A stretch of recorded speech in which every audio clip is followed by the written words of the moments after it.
কালকে বিকেলে মা খাসের হাট বাজার করতে গিয়েছিল, সেখানে নাকি বড় বড় মাছের ডিম আলাদাভাবে বিক্রি করতেছিল। মা এরকম মাছের ডিম আলাদাভাবে বিক্রি করতে দেখেওনি, কখনো খায়ওনি। সবাই কিনছিল দেখে মাও কিনে নিয়ে আসছে। মাছওয়ালা নাকি বলতেছিল কিনে নিয়ে যান, রান্না করলে খেতে ভালো লাগে।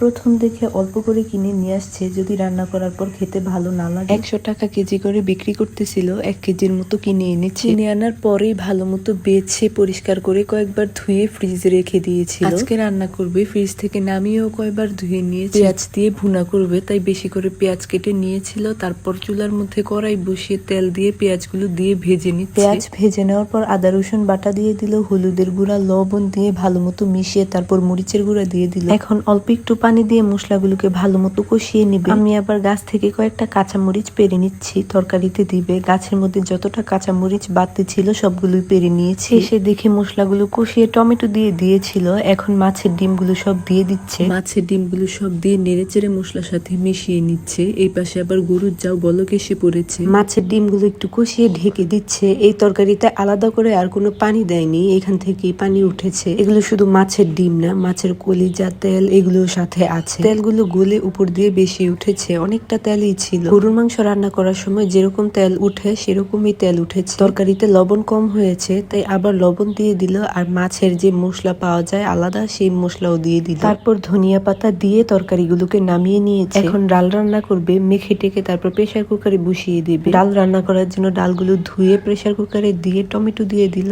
তারপর কাঁচামরিচ, পেঁয়াজ, পরিমাণ মতো লবণ দিল। তারপর হলুদের গুঁড়া আর সয়াবিন তেল দিয়ে এখন ডালগুলোকে ভালো মতো মশলার সাথে মেখে নিবে। এইভাবে মেখে টেকে ডাল রান্না করলে ওই ডাল থেকে সুন্দর একটা গ্রান আসে, খেতেও ভালো লাগে। আমার মা বেশিরভাগ সময় এভাবেই ডাল রান্না করে। ডালগুলো মশলার সাথে ভালো মতো মেখে এখন পানি দিয়ে সকাল সকাল ঘুম থেকে ওঠার পর আমার অনেক ক্ষুধা লেগে যায়। মা ডিম সিদ্ধ করে দিয়েছে। এগুলো হচ্ছে আমাদের পালের দেশি মুরগি ডিম, তাই এরকম ছোট ছোট। ডালগুলো সুন্দর মতো সিদ্ধ হয়ে গেছে। এখন ডাল ঘুটনি দিয়ে ডালগুলোকে ভালো মতো ঘুটে নিয়ে প্রেসার কুকারে দেওয়াতে ডালগুলো কি সুন্দর সিদ্ধ হয়ে নরম হয়ে গেছে। ডালগুলো ভালো মতো ঘুটে নেওয়ার পর পানি দিয়ে চুলার উপরে বসিয়ে দিয়েছে। তারপর ধনিয়া পাতা দিয়ে দিয়েছে। আলাদাভাবে ডালগুলো আর বাগার দেয়নি, ভালো মতো জাল করে তারপর ডালগুলোকে নামিয়ে নিয়েছে। তরকারি আর ডাল রান্না করতে করতে আব্বা চলে আসছে। এসে গরুগুলোকে আগে খাওয়াচ্ছে। গরুর খাওয়া শেষ হলে আব্বাও খেতে আসবে, তাই আমি ঘরে এসে তাড়াতাড়ি করে আব্বাকে ভাত বেড়ে দিচ্ছি। পাকের ঘরে এসে দেখি মা আবার গরুর কলিজা রান্না করছে। এগুলো হচ্ছে গরুর তিল কলিজা। কলিজাগুলো আগে সিদ্ধ করে নিয়েছে, এখন কলিজাগুলোকে কষিয়ে নিচ্ছে। এই তো কলিজাগুলো রান্না করে ফেলেছে। কলিজাগুলো শুকনা শুকনা করে ভুনা করেছে। এর মাঝে আবার তরকারিওয়ালা তরকারি নিয়ে এসেছে, সেখান থেকে ধনিয়া পাতা, কাঁচামরিচ, কহি, লতি এগুলো কিনে রেখেছি। ধনিয়া পাতা, কাঁচামরিচ গুলোকে এখনই সাথে সাথে বেছে নিব।